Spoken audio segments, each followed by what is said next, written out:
Bonjour, je m'appelle Lasconi. NYSYMB est l'acronyme de Ngumbulu Yasangi Yaminabantu, prénom totémique Congo qui signifie le lion de la brousse qui dévora les braconniers. Je suis chercheur pluridisciplinaire, enseignant et globe-trotteur natif de la rive droite du fleuve Congo.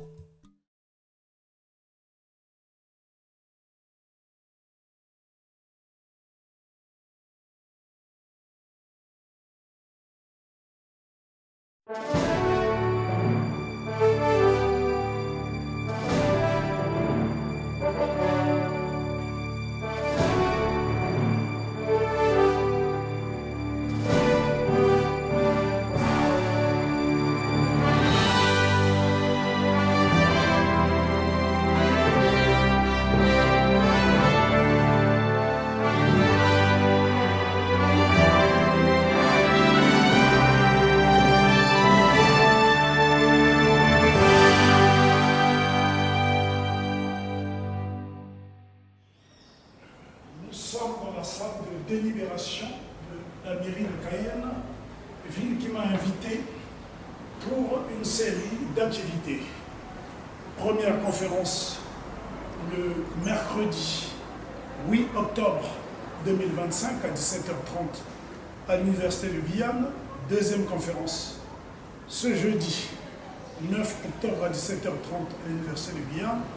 Et troisième conférence le dimanche 12 octobre 2025 à 16h dans cette salle. Salle prestigieuse où sont passés des grands hommes. Et je voudrais les honorer en donnant une grande conférence intitulée « Au-delà de swing, retraçant la grande épopée du jazz ». Ça fait 3 jours que je suis là, donc 3 nuitées déjà passées sous le soleil guyanais.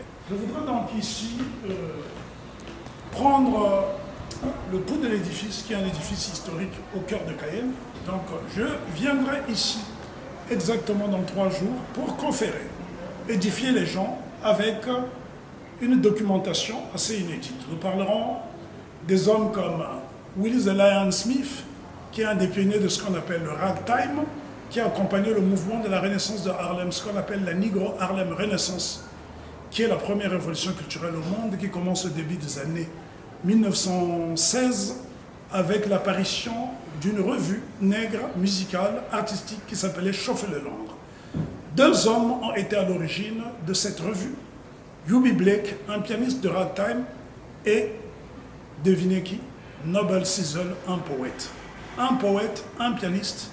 Et nous allons récidiver avec cette formule, avec un pianiste, pour faire une déclamation, après ma conférence Fleuve sur le jazz. Je remercie la ville de Cayenne de m'avoir invité. C'est pour moi un honneur d'être invité par une si vieille ville. Et je voudrais également remercier l'Université de Guyane qui m'a ouvert ses portes. Je voudrais également remercier, last but not least, Espace, Culture et Tradition. Merci à tous. On se dit à dimanche.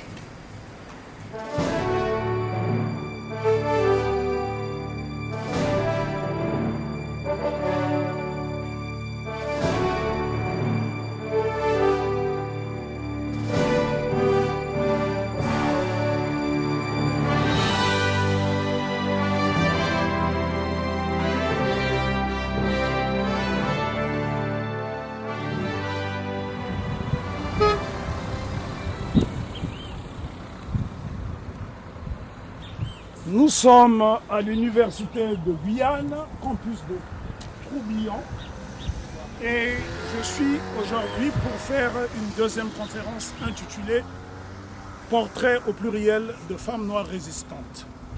C'est dans un amphithéâtre où je vais parler de la résistance de nos femmes qui ont été invisibilisées alors qu'elles ont joué un rôle crucial et primordial pendant les luttes d'émancipation, notamment le marronnage. Voilà, ce soir je vais être très inspiré parce qu'il y a une grande dame qui est juste en face de moi. Et donc je vais pouvoir dire ce qu'il ne faut pas dire. Merci à vous d'être venu à ce deuxième rendez-vous. Je vois que la famille s'agrandit. Hier, on a parlé des perles d'Amazonie. Ce soir, nous en avons encore plus, puisque ce sont les femmes qui sont venues écouter ce que M. Lasconi avait à vous présenter. Ça n'est pas terminé. Donc, ce que nous faisons cette semaine-ci s'inscrit dans le cadre du Cayenne Jazz Festival. On a tenu à faire venir M. Lasconi pour partager son savoir et son travail. C'est quelqu'un d'extrêmement généreux qui donne énormément. Et pour ceux qui n'étaient pas là hier soir, on en a eu plus que ce qu'on avait demandé. Et je sais qu'il y en a qui sont revenus. Je tiens à remercier avant toute chose l'association Espace Culture et Tradition, l'association dont je suis le président. Nous travaillons depuis quelques années à vraiment faire découvrir les espaces, les cultures et les traditions qui sont en Guyane. Et dans notre tête, les espaces, les cultures et les traditions qui sont en Guyane vont au-delà des limites du Lawa, de la Guyane, ça va jusqu'à l'Afrique. C'est la raison pour laquelle il était évident pour nous d'inviter M. Lasconi ce soir.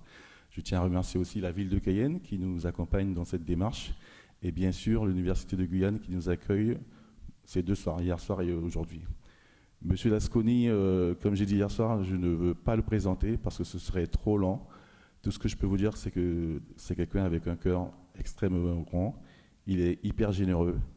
Et quand je pense à lui maintenant, depuis que tu es arrivé mardi soir, je n'avais jamais rencontré quelqu'un d'aussi généreux. Tout ce qu'il fait, c'est donner.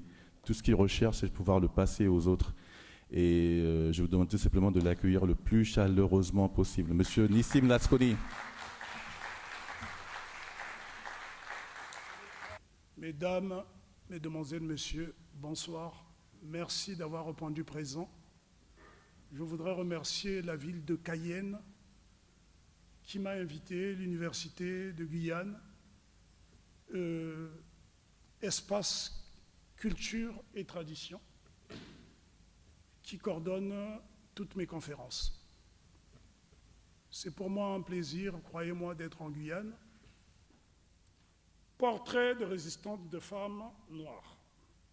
Voici une image qui a été prise par les colons pendant la période coloniale au Bénin.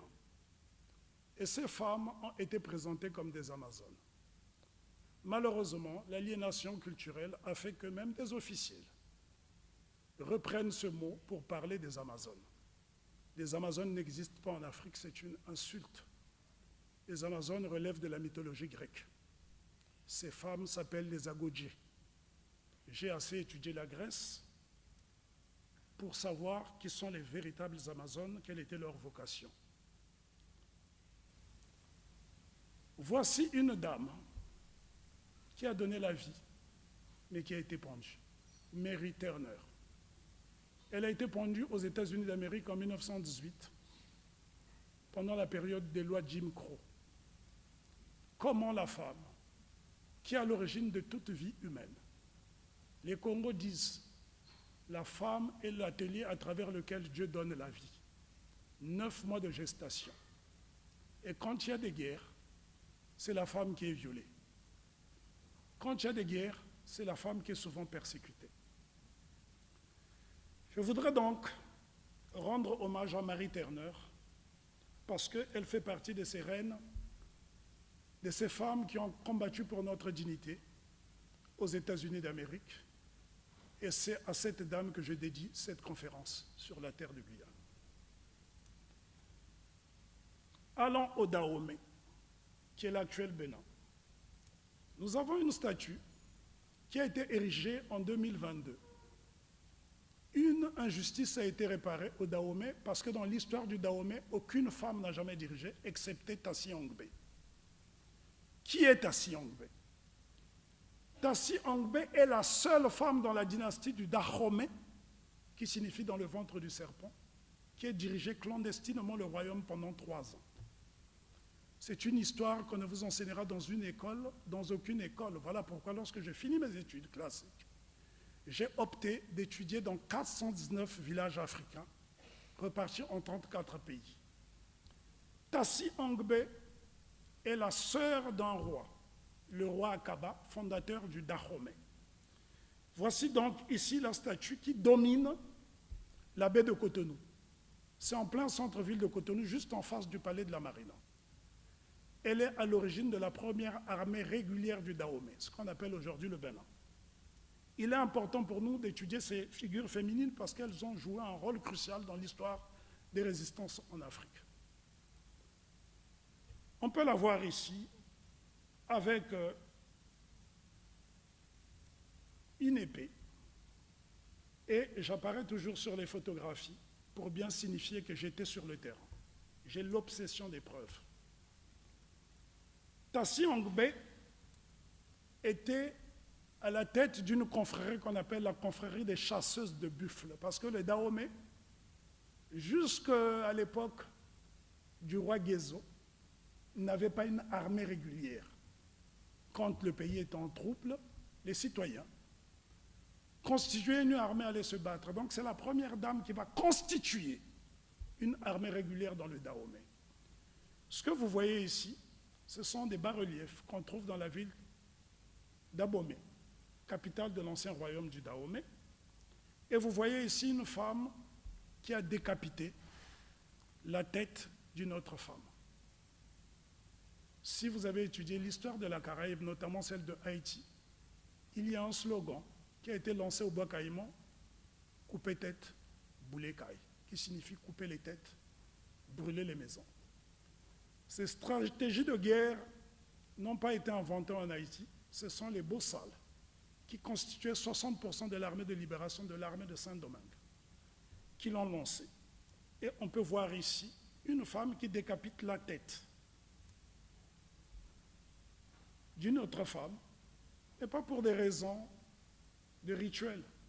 C'était un conflit armé, parce que dans toutes les guerres, il y a ceux qui collaborent et ceux qui résistent. Et ceux qui ont collaboré pour faire chuter nos royaumes ont subi le sacrifice suprême, c'est-à-dire la décapitation. Bob Marley nous enseigne « A part of history has never been told ». Pendant 400 ans, le chasseur a parlé. Permettez-moi aujourd'hui de donner la version du gibier. Nous sommes donc à Abomey, et voici le lieu dont on ne parle pas dans les manuels scolaires. J'ai toujours dit que on ne peut pas bouder le livre. Le papyrus est très important. Mais il y a autant de vérité que de mensonges dans les livres. Voilà pourquoi, après ma formation académique, j'ai décidé d'aller à la source. Parce que si on veut boire de l'eau potable, mieux vaut aller s'abreuver à la source et non à l'embouchure. Voici donc ces femmes dont on ne vous a jamais parlé. J'ai parfois entendu des frères des Antilles dire que les Amazones nous ont vendus. J'ai dit non, il n'y a pas d'Amazones en Afrique. Ce sont des Agodji. Et pour devenir Agodji, l'initiation est tellement compliquée jusqu'à aujourd'hui que la majorité des femmes préfèrent y renoncer parce que ce n'était pas Agodji qui voulait. C'est pour cela que les Français leur ont consacré un timbre-poste. Voici le lieu où elles s'entraînaient. Ce lieu était strictement interdit aux hommes. L'Afrique est un continent des principes qu'on n'a pas enseigné, et ce n'est pas la faute des autres, c'est la faute des Africains. Voilà pourquoi je ne me présente jamais comme un historien, mais comme un promoteur de l'Afrique coquette. Nous sommes dans le camp d'entraînement des Agodji, strictement interdit aux hommes. C'est dit que ces femmes, depuis des siècles, s'entraînaient pour résister aux envahisseurs. Voici la version édulcorée de ces femmes qui seront rassemblées, photographiées à l'époque coloniale et qu'on va nous présenter comme des Amazones. Les Amazones n'existent pas en Afrique. Ceux qui ont étudié la Grèce, vous comprendrez que le mot Amazone vient de la Grèce, pas du Dahomey. Ce sont des femmes qui ont combattu, mais c'est Tassi Ongbe qui était à l'origine de leur constitution. Maintenant, allons dans la ville d'Abomey, et vous allez comprendre le rôle de la femme jusqu'à aujourd'hui, parce qu'il y a deux Afriques. L'Afrique coquette, celle que je suis venu enseigner en Guyane, et l'Afrique coloniale, qui ne me concerne pas.